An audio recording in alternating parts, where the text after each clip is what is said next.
Olá, você está no canal Bendito e hoje o nosso assunto é a tribo de Levi. Pegue sua Bíblia, abra no capítulo 6 e vamos avançar um pouco mais no nosso estudo de 1 Crônicas.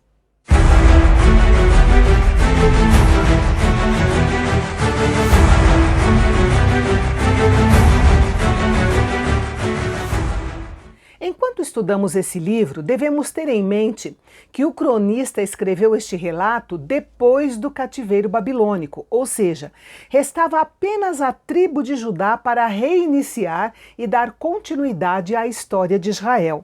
E para que essa história se reiniciasse, tinha que haver um grupo de sacerdotes ativos, daí a razão de termos o registro deste capítulo.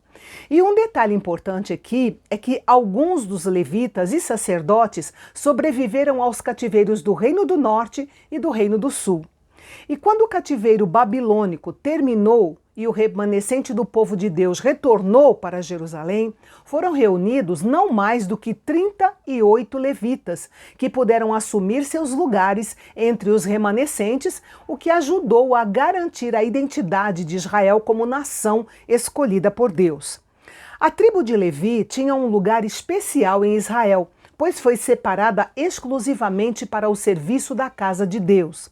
A importância da tribo de Levi é demonstrada pelo espaço que o cronista dá a essa tribo nos seus escritos. Ela é colocada no centro espiritual e literário da concepção do ideal de Israel do cronista. Dentro da tribo de Levi, havia uma família sacerdotal especial, descendente de Arão, irmão de Moisés e Miriam. Note que todos os sacerdotes eram levitas, mas nem todos os levitas eram sacerdotes. Esse ofício era reservado apenas aos descendentes diretos de Arão. Como nós já vimos, Simeão e Levi foram amaldiçoados por seu pai Jacó a viverem dispersos entre as tribos dos seus irmãos por causa do massacre que fizeram entre os homens de Siquém. E realmente Deus cumpriu a palavra dita por Jacó, mas a maneira como isso aconteceu para cada uma delas foi diferente. A tribo de Simeão, por causa da sua infidelidade, foi dissolvida como tribo e absorvida pela tribo de Judá. A tribo de Levi também foi espalhada, mas por causa da fidelidade dessa tribo, durante a rebelião do episódio do bezerro de ouro, ela foi espalhada como uma bênção por toda a nação de Israel, separados para o sacerdócio e para o serviço da casa do Senhor. O versículo 15 traz um detalhe interessante. O cronista menciona que o Senhor levou Judá e Jerusalém para o cativeiro pela mão de Nabucodonosor. Ele entendeu muito bem que não foi o Império Babilônico que levou Judá e Jerusalém ao cativeiro, mas que isso era obra do Senhor. Os versículos 31 a 48 trazem a lista daqueles que dirigiam o louvor na casa do Senhor, pois a música era uma parte muito importante do culto hebreu. Os líderes do louvor foram selecionados de acordo com cada uma das suas famílias, das famílias levitas. O primeiro é Emã, o cantor, descendente de Coate, filho de Levi, e que era neto do profeta Samuel. Ele é mencionado várias vezes em conexão com a adoração no templo nos dias de Davi e de Salomão. Emã foi uma dessas pessoas importantes nas cerimônias relacionadas à chegada da Arca da Aliança em Jerusalém e na dedicação do templo. O Salmo 88 é atribuído a Emã.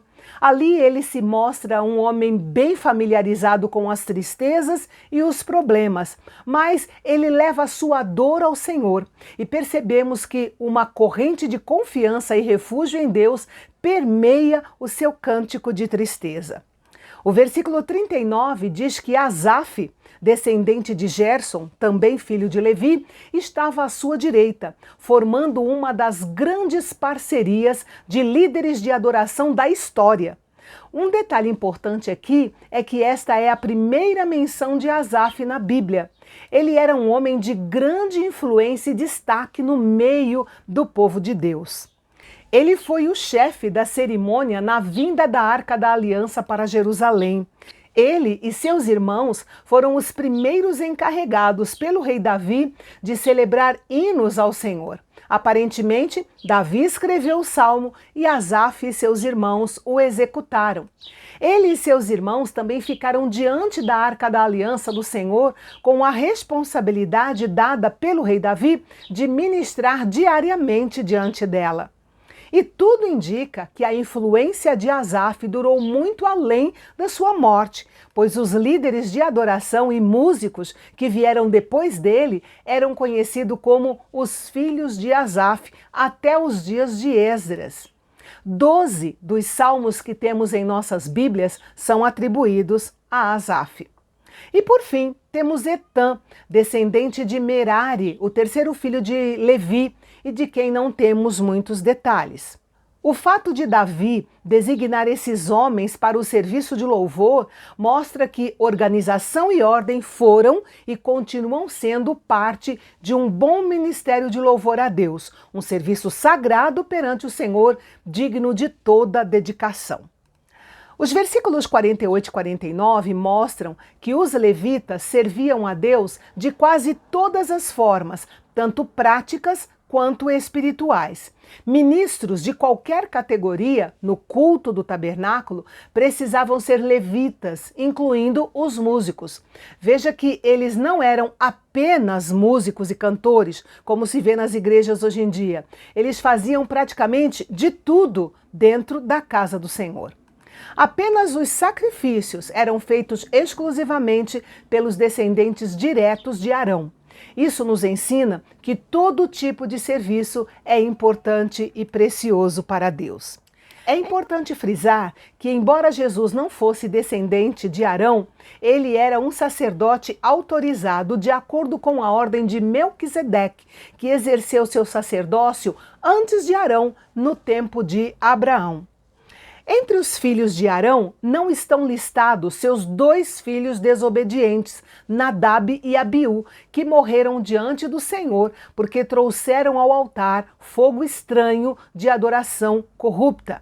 E finalmente, do versículo 54 até o final do capítulo, lemos sobre as cidades e terras comuns dos levitas.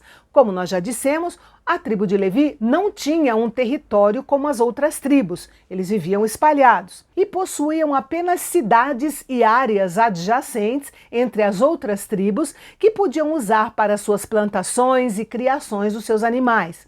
A herança deles era o próprio Senhor e sua provisão, além dos dízimos que o povo lhes trazia conforme a ordem do Senhor. A vantagem de estarem espalhados entre as tribos é que eles eram capazes de conduzir o culto ao Senhor em qualquer lugar da nação. No capítulo de amanhã, nós veremos detalhes breves das tribos que compunham o extinto reino do norte de Israel.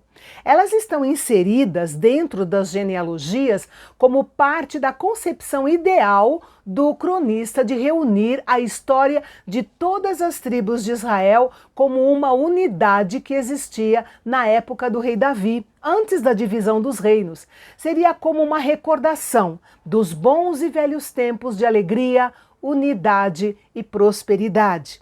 É amanhã, aqui no Canal Bendito, o canal de Fala Fácil. Até lá!